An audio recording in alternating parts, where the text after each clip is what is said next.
bonne cuisine, une mauvaise cuisine. Je pense il y a plein de très bons cuisiniers. Moi, ce que j'ai surtout besoin, c'est d'identité. J'aime les cuisiniers identitaires et ma vision de la cuisine, en fait, c'est une cuisine qui me ressemble et c'est surtout une cuisine que j'ai envie de manger.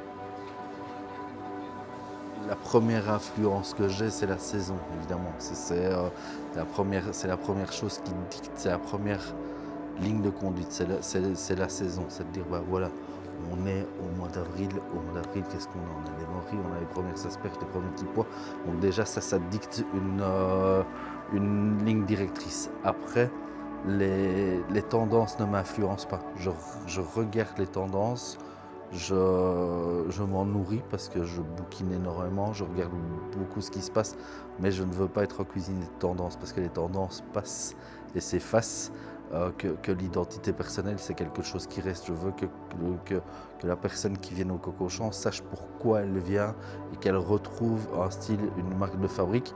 Voilà, moi j'ai une trame avec de l'acidité dans la cuisine, même quand c'est des plats qui sont très gourmands, très ronds, j'ai besoin d'ajouter de l'acidité parce que c'est ce qui fait que ça donne du dynamisme. Donc ça c'est des influences, mais c'est la première influence, comme je le disais, c'est mon goût. Je fais ce que je veux manger, ce que j'ai envie de manger à un moment. Après, les voyages influencent parce qu'on découvre de nouvelles saveurs, on découvre de nouvelles épices, on peut trouver de nouveaux produits, donc il faut se nourrir. L'art peut influencer aussi, je veux dire, par rapport à des choses qu'on voit qui sont interpellants. Et puis il y a d'autres chefs qui peuvent influencer aussi. Moi, toujours le chef qui m'a plus secoué dans ma vie de cuisinier jusqu'à maintenant, ça reste Alain Passard, où un jour j'ai mangé à sa table et je me suis dit, mais comment peut-on faire aussi simple, aussi bon et surtout aussi précis? Et sa cuisine paraissait tellement simple qu'elle en est compliquée dans la simplicité. Le monde de la cuisine m'a toujours parlé. J'étais tout petit, j'avais déjà une toque, un tablier.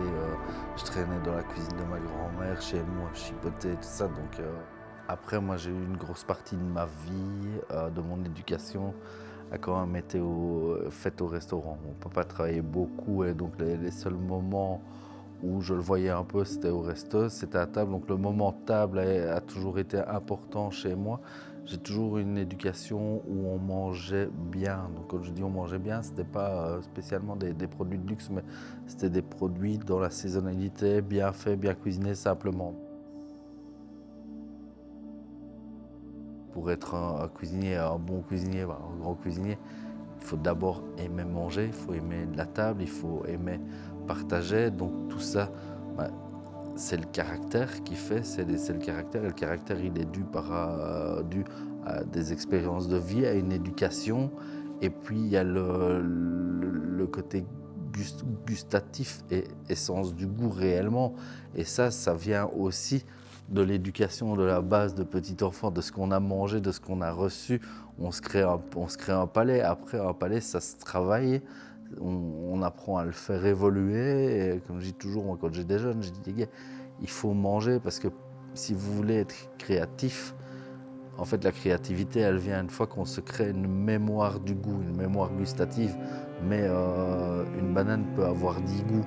Voilà, donc parce que si elle est verte, en fonction de son origine, si elle est trop mûre, et c'est tous ces petits tiroirs de mémoire gustative qui font qu'on se crée son identité aussi.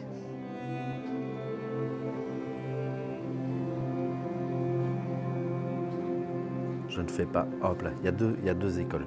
C'est soit dans un moment X, ça peut être en voiture, ça peut être dans ma cuisine, ça peut être peu importe. Il y a plein de moments comme ça où tu as un flash, dire je ferais bien ça avec ça, tel produit, un mariage, une combinaison où voilà, il y a un truc qui se dessine quand c'est comme ça, mais quand c'est comme ça, je peux partir loin. Quand je suis dans mon truc et tout se fait, mais je parlais tantôt, c'est la mémoire gustative. Tout se fait et voilà, il y a une idée qui se dessine, qui souvent est déjà en tête très aboutie. C'est un peu l'expérience et les années qui font ça.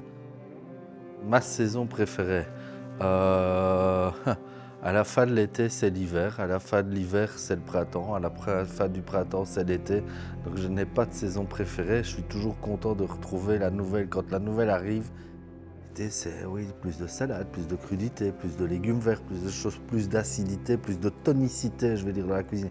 Mais inversement, il faut faire attention de ne pas tomber dans une trame d'un repas où on a 4, 5, 6 plats, où tout est, je vais dire, sur la tension, sur l'acidité. On a aussi à un moment donné besoin d'un côté qui est réconfortant et avec plus de douceur, plus de rondeur, plus de tendresse, comme je dis dans la cuisine. Une saison, c'est 3 mois. Et sur 3 mois, pour un chef, pour la cuisine, sur 3 mois, il y a énormément de choses qui se passent dans les produits, au jardin, à la mer, parce qu'il y a une saison aussi dans les poissons. Donc sur 3 mois, il y a beaucoup de choses qui se passent. Donc ça implique de faire preuve de créativité et de bouger et surtout de s'adapter. On ne peut plus dire à l'heure actuelle, maintenant, dire je veux des petits pois et prendre son téléphone, décrocher, voilà. Non, il faut avoir cette faculté d'adaptation, de dire bah, si je travaille avec un maraîcher qui n'est pas loin de chez moi ou de façon raisonnée, bah, il est possible que des petits pois, à un moment donné, il n'y en ait plus parce que, voilà, parce que la saison a fait que ça a été plus court, où on se disait ah bah, dans 15 jours, je vais avoir de nouveau des petits pois. Ben, c'est pas dans 15 jours, il faudra attendre 15 jours de plus parce que la saison a fait que. Donc c'est important qu'un cuisinier soit raisonné par rapport à ça. Un grand produit, c'est pas grand produit n'est pas produit de luxe. Hein. Donc que les choses soient très claires. Grand produit, c'est pas d'office turbo caviar homard. Donc moi, je peux avoir une grande carotte, quoi. Pour moi, la notion de luxe, c'est d'aller arracher des carottes à 11h et les servir à mes clients à midi. Ça c'est pour moi, ça c'est la super classe. Donc voilà. Mais on fait pas une belle maison avec du carton. On fait pas une belle cuisine avec des trucs qui poussent dans l'eau. Donc voilà, c'est résumé. Ce que je préfère, c'est d'avoir vraiment un client qui dit j'ai vraiment passé un bon moment, on s'est bien amusé à votre table, on a certes très bien mangé, c'est une chose, mais il n'y a pas que ça. Il y a pas que ça. Quand on gratifie du service, de l'atmosphère et de ça, ça me fait autant plaisir que quand on me félicite pour la cuisine, parce que pourtant c'est pas moi qui fais le service, mais je contribue avec Catherine, on contribue à l'énergie qui passe par la salle et c'est tellement important et ça fait partie de la perception du plat aussi. Hein. Être un bon cuisinier, c'est aussi faire preuve de beaucoup d'humilité. Hein. Voilà. Et l'humilité, c'est de faire plaisir à ses clients et de ne pas se gratter le nombril en se disant ben voilà, je vais montrer tout ce que je sais, tout ce que je connais, on s'en fout ça au final.